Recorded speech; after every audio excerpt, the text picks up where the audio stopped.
Cleveland special. Look at these fans are the best, turning out nice and early to join the show. And Mr. Stephen A. Smith. The Land, of course, is hosting a World Series game tonight, and the defending NBA champions will host the Knicks. So Believe Land has turned things around. But as for those New York Knickerbockers, Max Kellerman, they have not won a championship, which you know very well, since 1973. This question might seem a little bit harsh, but are they now the worst franchise in sports, Max? The answer is yes. Unequivocally, they're the worst franchise in sports. They won in January of 73, the 72-73 season. I was born in August of that year. I'm 43 years old. I have yet to see a Knicks championship. Now, New York City, sorry, Cleveland, and many other places, Hong Kong, London, Tokyo, Moscow, whatever you want to mention, let alone L.A., D.C., or Chicago, New York City is the center of the known universe. It is the most important place on earth by any objective measure. And New York City is basketball crazy. It is the #1 sport in the city. Don't believe the hype about the Yankees. They're the hugest franchise and all that, but that's only because the Knicks don't win. Proof.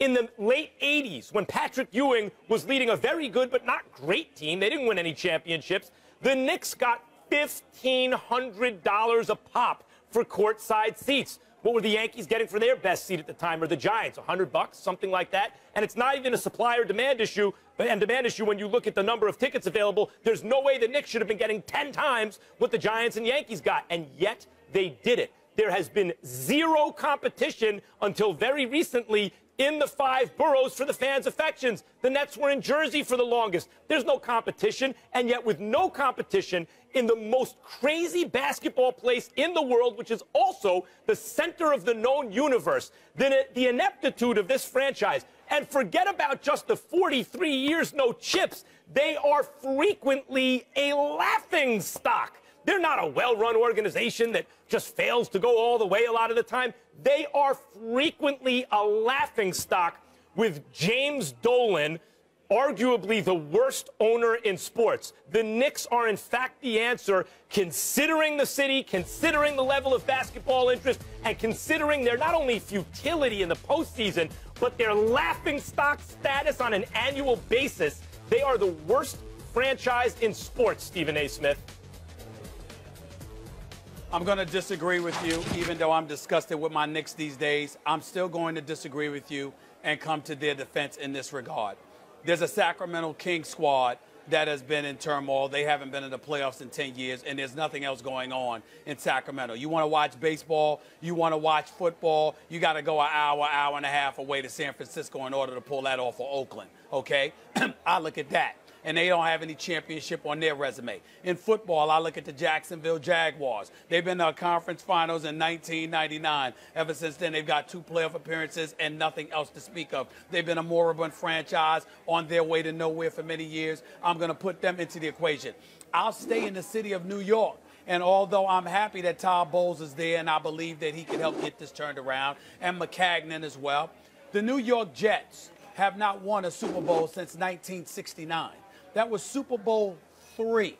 Joe Namath is still popular in New York because of that, okay? Joe Namath. And that's really what this comes down to. So when I look at it from that perspective, am I happy with the New York Knicks? Absolutely not.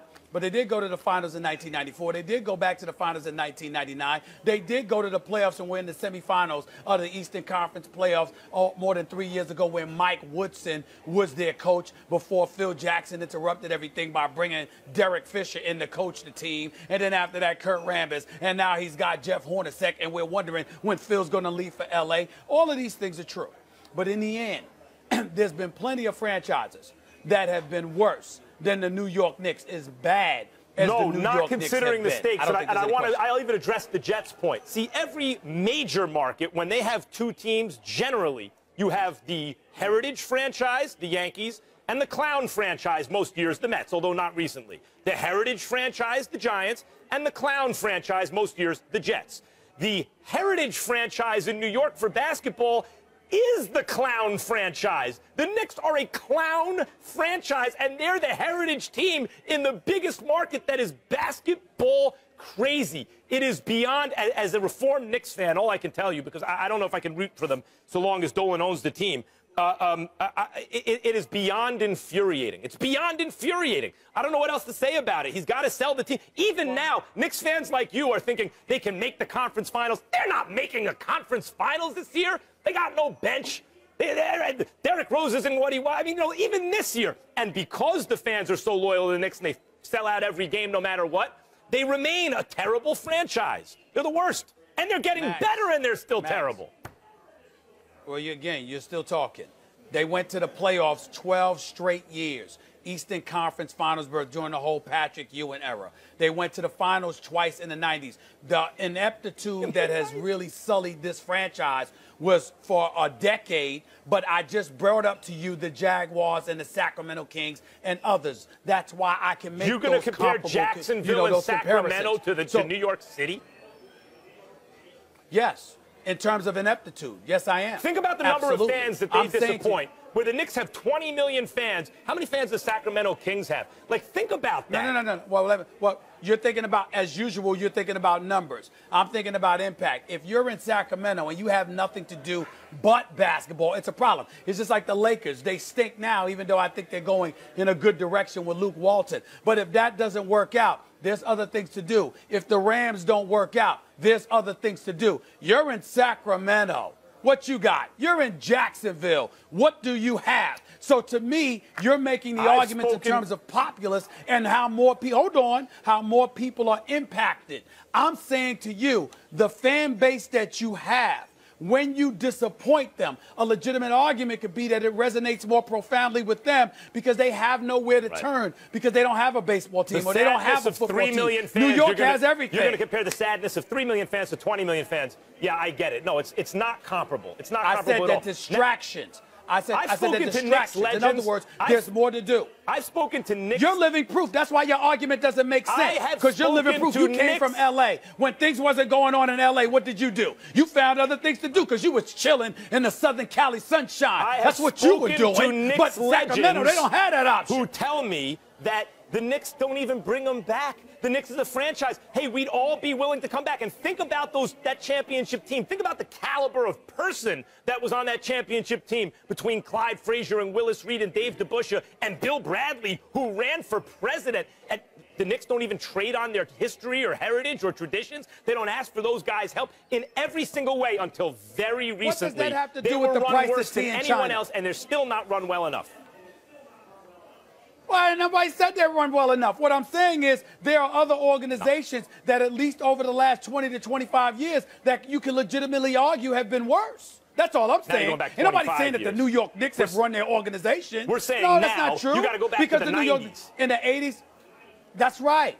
I'm sorry, it's 2016. I didn't know it was 2030. I said 20 to 25 years. Going back over 15 years to find any measure of success in a basketball crazy town with a heritage franchise? It's just the worst. It's the worst. Yes.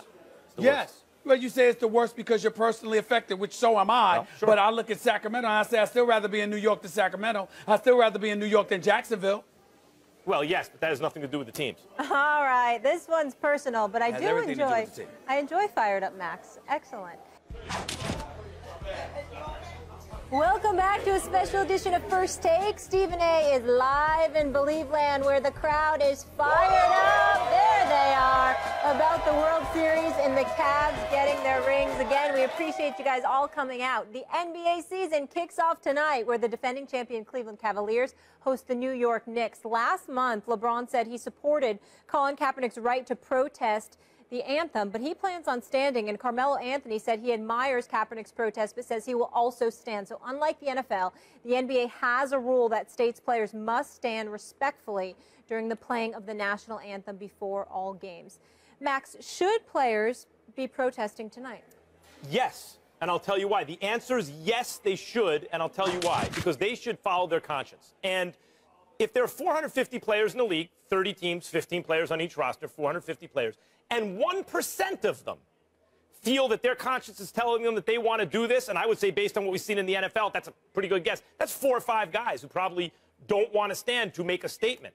And if that's the case, especially we see this way this divides NFL locker rooms along racial lines, it's a youth issue, it's among African Americans especially, and this is a predominantly African American league, the NBA. If 4 or 5 guys, at least conscience is telling them, that's 1% of the league, I shouldn't stand, then they shouldn't. Especially because the commissioner, Adam Silver, has shown himself so far to be seemingly a socially conscious person who's encouraged protest on social issues. Whatever you think of whether it's right or wrong to stand, what it shows, whether it's immature or whether it's a responsible and courageous protest, whatever your feeling is, we know that many feel it's the right thing to do as a percentage of the population, even 1% in a large country. As I mentioned, that's 4 or 5 guys in the league. And if Adam Silver is, in fact, this kind of commissioner, and he inherited the rule, in the NFL, you're not obligated to stand. In the NBA, you are by the rule. If he inherited this rule, this is a good excuse to bring it to a head where he can actually either choose not to enforce it, and then we see it's a toothless rule, or he can maybe take it off the books or start that process. So I think it's important that the players follow what they think is right, and based on the numbers, I gotta believe there's at least a handful of players who would think it's right. Max, I'm going to respectfully disagree with you, as shocking as that may be, on this particular issue in terms of whether or not the players should protest tonight. Here's why. First of all, the statements have already been made. They've been made profoundly so. Now we've graduated to a point where we have to start asking ourselves, what exactly are you going to do with the noise that has been made by Colin Kaepernick, Eric Reed, and other various players throughout the NFL community? In the NBA, yes, there is a rule that stipulates you must stand to honor the national anthem. Yes, Colin Kaepernick took his position because he wanted to bring attention to racial injustice and prejudices that have been taking place in our community. But there comes a point in time where simply raising your fist or getting on one knee, the point is made. Now what are you going to do about it? Because certainly we have the bodies, we have the resources, and enough people in our nation are conscientious enough to take this to another level. When Chris Paul, Dwayne Wade, Carmelo Anthony, LeBron James introed the Espns to bring attention to some of the things that have taken place. Yes, it wasn't a polarizing issue because the things that they said and what they were bringing attention to, nobody could disagree with it, whereas people could disagree with Colin Kaepernick. And as wrong as I think those people were to disagree with him, because Colin Kaepernick did specifically point out that in no way was he pointing his finger at our military servicemen and women who honorably represent our nation and serve and protect us. The fact of the matter is there are a plethora of people within the United States of America that have adopted that position. And because they've adopted that position, you never know what the fallout is going to be. And we don't think enough about that sometimes. Certainly that shouldn't dissuade you from taking stances. But at the same time, you've got to reach a point where you're willing to ask yourself, how effective is it going to be, A, and B, what is the potential fallout to the potential benefit of it? We got a presidential election that has clearly divided our nation. You're forced to take one side or another. Colin Kaepernick has forced you to take one side or another. Everybody wants to stand up and tell these NBA players, even the average one or the less than average ones, the ones that are lucky to have a job, all right, take this position and fight for this and fight for that. And ain't a damn one of those individuals going to be around to help pay your bills when you can't find a damn job because you're being ostracized or victimized. I'm taking all of that into consideration. If none of this had ever happened, I would get you. But the fact that Colin Kaepernick and others have made the noise that they've made, and let us not forget that the NBA and the Players Association are in the throes of a collective bargaining agreement. That's what I wanted to bring up. And you've got to put yourself in a position where you can make some noise and you don't jeopardize the kind of cachet that you're building with that audience you're looking to patronize your product. You got to take all those things into consideration and be smart. I certainly respect that position. I think it's well thought out. I'm not arguing that you have to take a stance. I'm saying you should follow your conscience. And it's awfully convenient, because there's a lot of money on the line in the CBA right now, for some to argue to players. I'm not arguing that you're saying that here, but for some to get in players' ears now and say there's a tremendous amount of money on the line. This time, it's inconvenient to follow your conscience, so don't do it. You know, it seems to me like that's an awfully convenient thing to do. And when you get kind of the most credit and when I think you make the most change is when it's inconvenient to follow your conscience, which it would be here. I just think the players should do what they feel is right. Yeah, but sometimes what you think is right is detrimental to you and detrimental to the overall agenda. If this hadn't happened, that's one thing. But when the noise has already been made, chances are you're going to create more cynicism and bring more vitriol your way. But at the same time, it's not going to be effective. If it was going to really affect change, if it were a LeBron James or somebody of that magnitude, you would have a point. But LeBron James already said he's standing for the national anthem. He's not somebody that's going to take a knee or raise a fist. So if he's already taken that position and the popular marquee names in basketball have already decided to take that position, then we're talking about relatively marginal players that may end up taking these stances. And who the hell are they to do that? Some people might say. And that could lead to you being ostracized, and it may not be worth it when the point has already been made.